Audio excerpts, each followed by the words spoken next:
Visa world के नाज़रीन को खुशामदीद। आज हम बात करेंगे हज व उम्रा वालों के लिए कि अगर आपका पासपोर्ट गुम हो जाता है तो आपने क्या करना है। अगर हज या उम्रे के दौरान आपका पासपोर्ट गुम हो जाए तो सबसे पहले आपने कोशिश करनी है कि पहले तो आपने याद करना है कि क्या आपने पासपोर्ट अपने रूम में रखा था, मतलब जो बड़ा बैग होता है सामान वाला उसमें रखा था, या अपनी पॉकेट में रखा था, या फिर एक बैग आपके पास होता है जो पीछे शोल्डर बैग भी होता है, एक बेल्ट टाइप बैग भी होता है। आपने पहले ये सोचना है कि आपने आखिर किस जगह पे रखा था और क्या आप उसको लेकर बाहर तो नहीं गए थे कहीं शॉपिंग वगैरह करने, खाने पीने के लिए या हरम में नमाज पढ़ने के लिए। ये चीजें पहले आपने सोचनी है। उसके बाद अच्छी तरह आपने देखना है। फिर आपने दूसरा ये देखना है कि अगर तो आप हरम पाक में लेकर गए थे या कहीं बाजार में आपको लगता है गिरा है, तो फिर आपने मक्का और मदीना पाक में मुख्तलिफ काउंटर बने होते हैं, सेंटर लगे होते हैं, जहां पे जो भी चीज गुमशुदा हुई होती है वहां पे जमा करवा दी जाती है। आप वहां किसी खादमीन से, किसी सिक्योरिटी वाले से पूछ लेते हैं कि काउंटर कहाँ पे है, तो सिक्योरिटी वाला आपको बता देगा।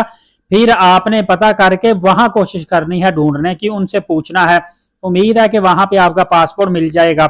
अगर वहां पे भी नहीं मिलता तो फिर आपने, अगर आपको कंफर्म हो गया कि आप पासपोर्ट मुझे नहीं मिलेगा, फिर आपने देर नहीं करनी। आपने अपने कंट्री की, मतलब इंडियन या पाकिस्तानी है तो जद्दा में एम्बेसीज होती हैं, आपने वहां पे उनकी एम्बेसी में चले जाना है। वहां पे जब आप जाएंगे तो आपके पास पासपोर्ट की कोई ना कोई कॉपी, कोई ना कोई तस्वीर तो लाजमी होगी। वीजा तो होता ही है, वो ई वीजा होता है, मोबाइल में होता है, अदरवाइज आपके ट्रेवल एजेंट के पास दोनों चीजें होती है। तो आपने इसकी बेस पे वहां से एफिडेविट बनवा लेना है। एफिडेविट के ऊपर आपका नाम, पासपोर्ट का नंबर वगैरह सारा डाटा लिखा होता है, कंट्री की नेशनैलिटी वगैरह लिखी होती है। इसके लिए पासपोर्ट की कॉपी, एक आपकी तस्वीर चाहिए होगी, बस ये दो ही चीजें चाहिए होंगी। और ज्यादा से ज्यादा आपके 90 रियाल फीस लगेगी, इससे ज्यादा फीस नहीं लगती। आपने डायरेक्ट खुद ही जाना है। अगर किसी को बीच में डालेंगे तो वो आपसे बहुत ज्यादा फीस लेगा, और उसके बाद वो डॉक्यूमेंट की बेस पे आपकी वेरिफिकेशन करके आपको गेट पास दे देगा। उसी गेट पास की बेस पे आप सऊदी अरबिया को एग्जिट कर सकते हैं। ये समझ ले कि एक तरह का आपका पासपोर्ट ही बन जाता है।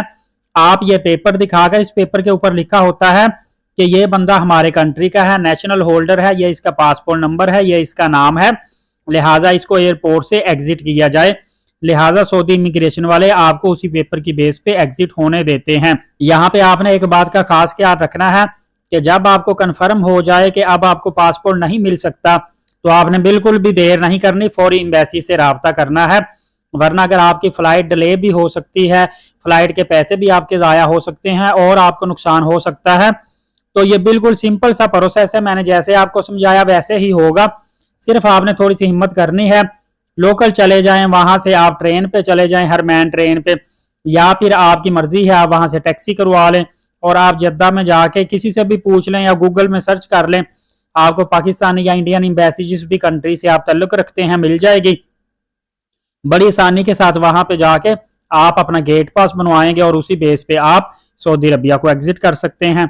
लिहाजा अगर आपका पासपोर्ट गुम हो जाता है तो आपको परेशानी लेने की जरूरत नहीं है, इसी आपने प्रोसेस को फॉलो करना है और आपने अपना एग्जिट गेट पास हासिल कर लेना है।